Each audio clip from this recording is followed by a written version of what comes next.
Hello guys, Jerry speaking. Welcome to Bedtime Stories, episode number 288. And today we do part 4 of Prince and the Pauper, Chick-Fil-A edition. So let's read it now, shall we? See what we got for us.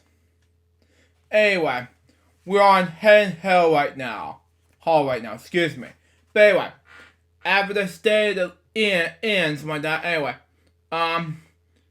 and they're going to read the torn pages. Anyway, Hen sells his account and the two friends jog eastward on Hen's sorry steeds. Okay.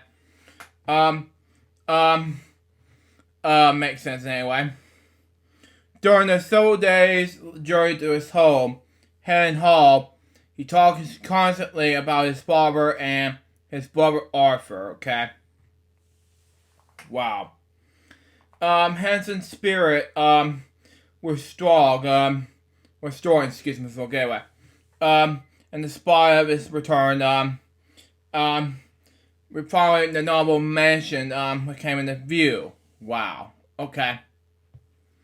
Welcome to Hanson Hall, my kid, explained Miles. My father and, my brother will be mad with joy.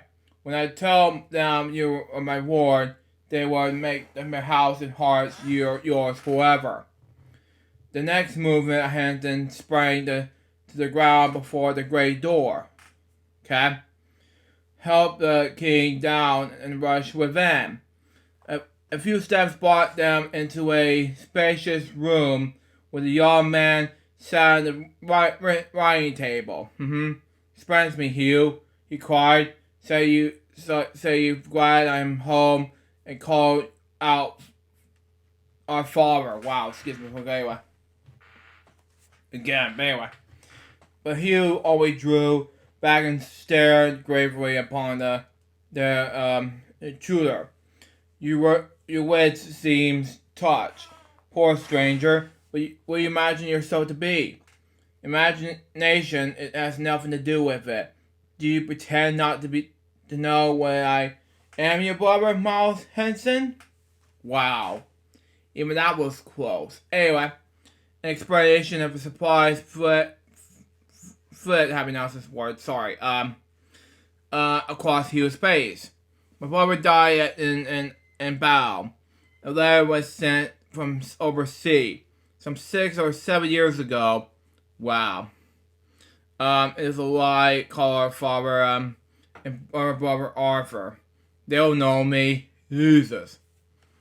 One cannot call the dead. Dead? Miles' lips trembled. Both gone. How am I to endure such unfairness as this? Do not say that Lady Edith is dead, so no, she lives. Excuse me. Thank you. Anyway, there's my joy of whole again. Bring her to me, and she will know me. He left the room. When he returned, he was followed by a beautiful lady with her face unspeakably sad. Wow. Miles sprang forward, cried out, "Oh, my darling Edith." Hugh waved him back and said to the lady, "Did you know him?" The woman was trembling now. She said in a dead voice, "I know him not." Miles sank in the chair and covered his face with his handle. You see that my wife knew you're not sure, Hugh said. Your wife is an innocent. Hugh was pinned to the wall. Wow. You wrote that letter yourself and have stolen to my bride home. Hugh commanded the servants to seize the stranger, and Miles was soon overpowered. Wow. I don't know about you, but it is scary though. The king was also taken, and both were bound to let the prison. Ooh, scary. It makes no sense to me to make anything different. So there you go on that. It just creeps me. You know, that's just me. Moving on to the next page, and we're on chapter, we're in a lot of chapters right now up until we're going to finish off with, in person right now. I knew we're going to finish off with up until to London, just because, you know. Because in person will be too long, so we're going to read in person last. So we're going to wrap, and then we'll wrap things up, okay? And then that's what Mom recommended me, okay? The cells was crowded, so the two friends were chained in a larger room, okay? With some 20 prisoners. Jesus. The king was deeply annoyed over the, indignity. Wow, it makes no sense. Anyway. But Hennon was just distraught over the unexpected response to his return. He was most upset over Eve's reaction. Jesus. Did she really not know him? He decided with conviction that she did not know him. Kinda nifty, huh? Anyway, was being trimmed against a minute. Wow. 4 days and nights were metronomous until the jailer by an old man said, "The villain's in his room." Wow. Cast your eyes about and see if it can say which is he. Hanson glanced up and experienced the first bit of hope since he had been in jail. "This is Blake Andrews, a former servant from my father's family. He is a good soul. This man will know me." The old man gazed around the room and finally said, "I see none be criminal and no one Hanson's there." Wow.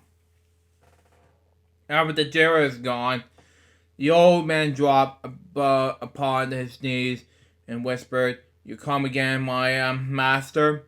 I believe you were dead." Oh, wow. But I knew it was you the moment I saw you. "I will go forth and proclaim the truth, but no one will see me."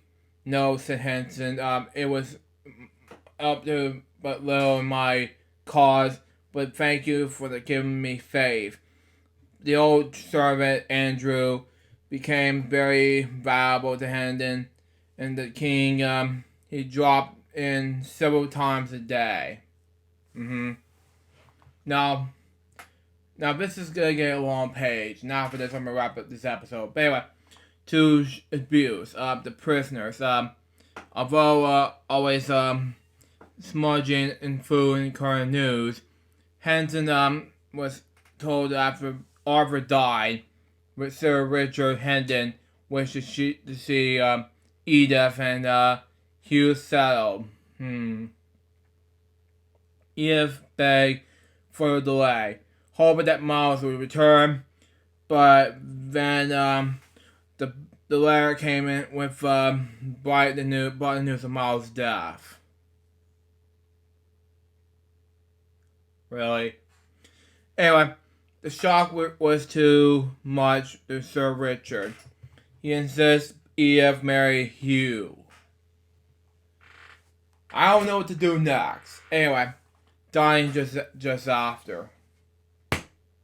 Screw this. Anyway, there was also a bit of gossip that interested the king.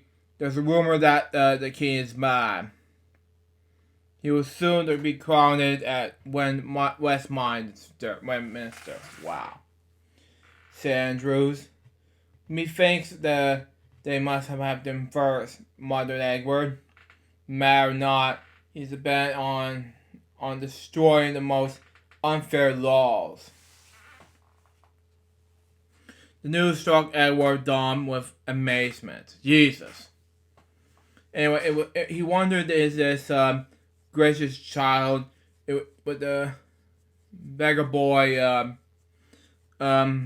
he left dressed in his own clothes at the palace? Was it possible that no one was looking for him? The truth came because they did not notice his absence. These bots paid Edward and so much that Henson could do nothing for him. He could be confirmed only by two women chained near him. Under their general care, he learned a degree of patience and came to love them dearly, okay? When he asked why they were in prison, they said that practice of religion different from that of the king. He smiled at asking, "That's a crime for which to be in prison. They will not be keeping you for long with such a little thing." When the king awoke the next morning, the women were no longer there. Thus, the jailer came in. The king demanded to know where the ladies had gone. He turned into ashen face against the wall. I don't know. When he heard that the woman has been executed, I pronounce this word, sorry. Which I have heard in this one little moment will never leave my memory. The king said gravely. Okay. That same day, several new prisoners were brought in. Tales of their W-A-O-E someone that I don't know. Were wrong the young king's heart. One of them was a poor woman who had stolen yards of cloth and was to spend the rest of her life in prison. Jesus, why? Ugh. Another was a youth who had found a hawk that had escaped from its owner and was sentenced to death for stealing. Jesus, no. The king was furious over the horrible unfairness and wanted to break up from jail so that he could mount the throne and give mercy up to these unfortunate people. His eyes burned with passion, and he said, "These unfair laws were dishonored England and her people shall be swept from the books. This world will be made wrong. Kings should go to school to their own laws so that they might learn mercy." I have to agree 100% on this prison part. So there you go. It's just so wrong to me. So there you go. Yeah, Mom told me to read to London, so this will be our last part of the book, so, and then we'll wrap things up.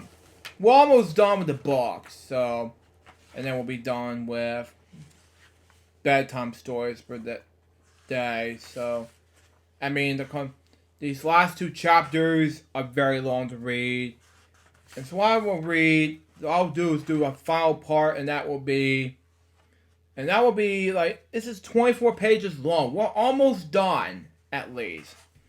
We're going to have to do the London and we'll wrap things up, okay? To London.